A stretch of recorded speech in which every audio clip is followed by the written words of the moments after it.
నమస్తే సర్కార్ ఇండియాకు స్వాగతం.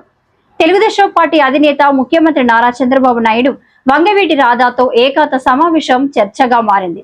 వంగవీటి రాధా పార్టీలో చేరిన నాటి నుండి పార్టీ విజయం కోసం శ్రమించారని, మా నాయకుడికి పార్టీ సుముచిత స్థానాన్ని ఇవ్వడం లేదని రాధా అభిమానులు ఆవేదన చెందుతున్న నేపథ్యంలో చంద్రబాబు నాయుడు వంగవీటి రాధాతో ఏకాంత సమావేశం రాధా అభిమానులలో నూతనోత్తేజం కలిగించింది.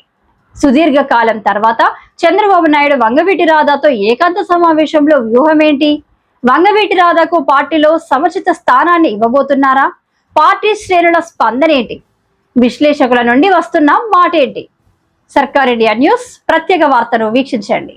నమస్తే, నేను మీ పెద్దవరపు సత్యనారాయణ. తెలుగుదేశం పార్టీ అధినేత ముఖ్యమంత్రి నారా చంద్రబాబు నాయుడు గారు వంగవీటి రాధా గారితో ఏకాంత సమావేశం అనేది ప్రత్యేక చర్చకు దారితీసిన నేపథ్యం. రాష్ట్ర వ్యాప్తంగా కూడా ఇదే చర్చ కొనసాగుతున్న నేపథ్యం.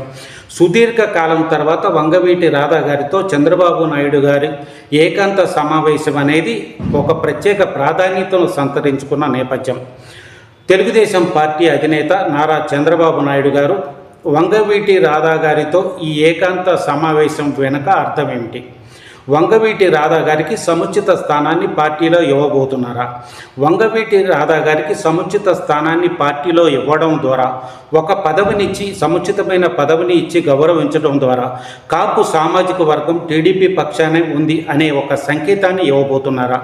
మాజీ మంత్రి అంబటి రాంబాబు గారి విషయానికి వచ్చే వరకు కాపు సామాజిక వర్గం వైసీపీ వైపు మార్పు చెందిందా అనే విషయాన్ని పార్టీ అధినేత చంద్రబాబు నాయుడు గారు ఏమైనా ఆలోచన చేశారా? ఈ ఆలోచన వెనుక, ఈ సమావేశం వెనుక అంతరార్థం అదేనా అనేది పలు ప్రశ్నలకు దారితీస్తున్న నేపథ్యం. అయితే వంగవీటి రాధా గారు తెలుగుదేశం పార్టీలోకి వచ్చిన నాటి నుండి కూడా పార్టీ బలోపేతం కోసం, పార్టీ గెలుపు కోసం, పార్టీ అధికారంలోకి రావడం కోసం అనేక రకాలుగా శ్రమపడిన నేపథ్యం. పార్టీ రాష్ట్ర వ్యాప్తంగా కూడా పార్టీ కోసం, పార్టీ సభల్లో పాల్గొని పార్టీ విజయం కోసం కష్టపడిన నేపథ్యం. ఈ పరిస్థితుల్లో పార్టీ గెలుపు విజయం సాధించిన నేపథ్యం. 2 సంవత్సరాలు ప్రభుత్వం కొనసాగుతున్న నేపథ్యంలో మధ్యకాలంలో టీడీపీ పార్టీ నుండి రాధా గారికి ప్రత్యేకమైన స్థానం కానీ, ప్రత్యేకమైన సముచిత స్థానాన్ని ఇచ్చి గౌరవించిన పరిస్థితి కానీ లేదు అనే విధంగా వంగవీటి రాధా అభిమానులు ఆవేదన చెందిన పరిస్థితిని కూడా మనం చూసిన నేపథ్యం. 2 సంవత్సరాల కాల వ్యవధి తర్వాత చంద్రబాబు నాయుడు గారు వంగవీటి రాధా గారితో ఏకాంతమైన చర్చను, ఏకాంత సమావేశాన్ని నిర్వహించడం అనేది వంగవీటి రాధా అభిమానుల్లో కూడా ఒక ప్రశ్నార్థకంగా మారిన నేపథ్యం. రాష్ట్ర వ్యాప్తంగా కూడా ఒక చర్చ కొనసాగుతున్న నేపథ్యం. వంగవీటి రాధా గారికి పార్టీ అధికారంలోకి వచ్చిన తర్వాత నామినేటెడ్ పదవులు కావచ్చు, పోలిట్ బ్యూరో పదవులు కావచ్చు, జాతీయ పదవులు కావచ్చు, రాష్ట్ర పదవులు కావచ్చు, అన్ని పదవులను ప్రకటించిన నేపథ్యంలో వంగవీటి రాధా గారికి ఎటువంటి ప్రాధాన్యత ఈ పదవుల్లో కనపడకపోవడం అనేది ఒక చర్చకు దారితీసిన నేపథ్యం.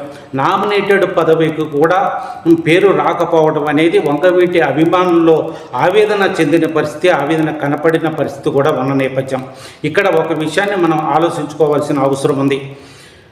బీసీవై పార్టీ నుండి రామచంద్ర యాదవ్ బీసీ సామాజిక వర్గాన్ని ఐక్యం చేయడంలో కానీ, బీసీ రాజ్యాధికారం అనే దిశగా వెళ్ళడంలో కానీ, బీసీలను ఐక్యం చేసి బీసీవై పార్టీ ద్వారా బీసీలను ఐక్యం చేసి బీసీ రాజ్యాధికారం కోసం ప్రయత్నం చేస్తున్న నేపథ్యంలో బీసీలు అటువైపు బీసీవై పార్టీ వరకు ఏమన్నా మొగ్గు చూపే అవకాశం ఏమైనా ఉందా?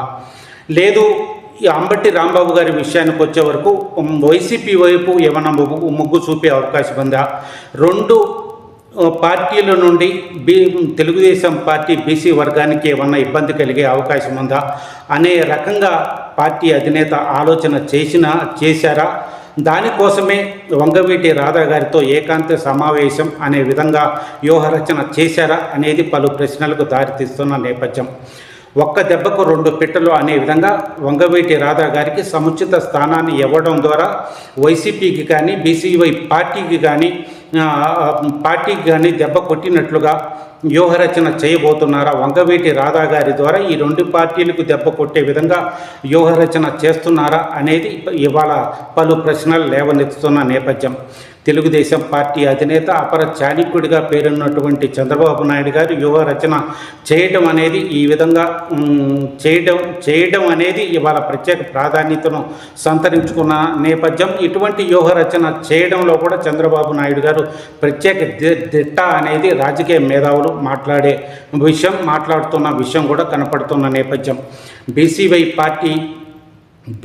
పార్టీ రాష్ట్ర వ్యాప్తంగా కూడా బీసీలను ఐక్యం చేయడంలో కానీ, కాపు సామాజిక వర్గం వారిని తన దగ్గరకు తీసుకోవడం కానీ, కాపు సామాజిక వర్గం వారితో అగ్ర నాయకులతో కాపు సామాజిక వర్గ అగ్ర నాయకులు అయినటువంటి వారిని కాపు సామాజిక వర్గ మండల స్థాయి, నియోజకవర్గ స్థాయి నాయకులతో కూడా బీసీవై పార్టీ నాయకుడు సఖ్యతగా ఉండడం, ఆ విధంగా కాపు సామాజిక వర్గం బీసీవై పార్టీ వైపు మొగ్గు చూపుతున్నారా అనే విధంగా కనపడడం. వైసీపీ పార్టీ విషయానికి వచ్చే వరకు, అంబటి రాంబాబు గారి విషయానికి వచ్చే వరకు వైసీపీ పార్టీ వైపు కాపు సామాజిక వర్గం ఒక అడుగు ముందుకేసిందా అనే విధంగా కూడా చర్చ కొనసాగుతున్న నేపథ్యం. ఈ రెండు పార్టీల నుండి కూడా టీడీపీ నుండి బీసీ సామాజిక వర్గం దూరం అయ్యే పరిస్థితులు కనపడుతున్నాయా అనే విషయాన్ని అధినేత గమనించారా? ఆ పరిస్థితుల్లోనే రాధా అనే ఒక అస్త్రాన్ని తీసుకొచ్చి నిలబెట్టబోతున్నారా? రాధా గారికి సముచిత స్థానాన్ని ఇవ్వడం ద్వారా బీసీ వర్గాలను, కాపు సామాజిక వర్గాన్ని టీడీపీలోనే ఉంది, టీడీపీ వైపులోనే కాపు సామాజిక వర్గం కావచ్చు, బీసీ వర్గాలు కావచ్చు ఉన్నాయి అనే ఒక సంకేతాన్ని ఇవ్వడానికి రాధా గారిని ఒక అస్త్రంగా ఉపయోగిస్తున్నారా అనేది ఇవాళ చర్చనీయాంశంగా మారిన నేపథ్యం. అదేవిధంగా వంగవీటి రాధా గారి విషయానికి వచ్చే వరకు నామినేటెడ్ పోస్టులు భర్తీ అయిన నేపథ్యంలో, పోలిట్ బ్యూరో పోస్టులు భర్తీ అయిన నేపథ్యంలో, జాతీయ పార్టీ పదవులు భర్తీ అయిన నేపథ్యంలో, రాష్ట్ర పదవులు భర్తీ అయిన నేపథ్యంలో ఇవాళ మిగిలి ఉన్నాయి రాజ్యసభ ఎమ్మెల్సీ స్థానాలు. రాజ్యసభకు 4 స్థానాలు ఖాళీ అవుతున్న నేపథ్యంలో ఈ 4 స్థానాలలో 2 స్థానాలు టీడీపీ పార్టీకి, 2 స్థానాలు జనసేన బీజేపీ పార్టీకి కేటాయించిన నేపథ్యం. ఈ 2 స్థానాలలో ఒక స్థానానికి సానా సతీష్ను ఖరారు చేసినట్లుగా అధికార వర్గాలు నుండి వినపడుతున్న మాట. సానా సతీష్ పేరు ఖరారు అయినట్లుగానే భావిస్తున్న నేపథ్యం. ఇక మిగిలింది ఒక స్థానానికి వచ్చే వరకు భారత్ బయోటెక్ సంస్థ అధినేత ఎల్లా కృష్ణ, ఇతను రేసులో ఉన్న నేపథ్యం. భాష్యం రామకృష్ణ, ఇతను రేసులో ఉన్న నేపథ్యం. మాజీ ఎంపీ గల్లా జయదేవ్, ఇతను కూడా రేసులో ఉన్న నేపథ్యం. ఒక స్థానానికి వీరు ముగ్గురు రేసులో ఉన్న నేపథ్యం. ఈ పరిస్థితుల్లో వంగవీటి రాధా గారికి కూడా దీనిలో ఈ రేసులో ఉన్నట్లేనా? వంగవీటి రాధా గారిని ఈ రేసులోకి చంద్రబాబు నాయుడు గారు తీసుకొస్తున్నారా? వీరు ముగ్గురిని ఆపి రాజ్యసభకు వంగవీటి రాధా గారిని చంద్రబాబు నాయుడు గారు పంపించే అవకాశం ఉందా? ఆ విధంగా వ్యూహరచన ఏమైనా చేస్తున్నారా? లేదు, ఎమ్మెల్సీ స్థానాల విషయానికి వచ్చే వరకు ఎమ్మెల్సీ స్థానాలలో మరి వంగవీటి రాధా గారికి స్థానాన్ని కల్పించే అవకాశం ఉందా? వంగవీటి రాధా గారికి స్థానాన్ని కల్పించే అవకాశం ఉంటే ఒక ప్రాధాన్యమైన ఒక స్థానాన్ని పార్టీ నుండి వంగవీటి రాధా గారికి గౌరవాన్ని ఇచ్చినట్లుగానే చెప్పుకోవచ్చు. వంగవీటి రాధా గారికి సముచిత స్థానాన్ని ఎటువంటి సముచిత స్థానాన్ని ఇవ్వబోతున్నారు, ఏ విధంగా గౌరవించబోతున్నారు, వంగవీటి రాధా రంగ అభిమానులకు సంతోషాన్ని కలిగించే విధంగా చంద్రబాబు నాయుడు గారు ఏ విధంగా ముందుకు వెళ్ళబోతున్నారనేది వేచి చూడాల్సిన విషయం. నమస్తే.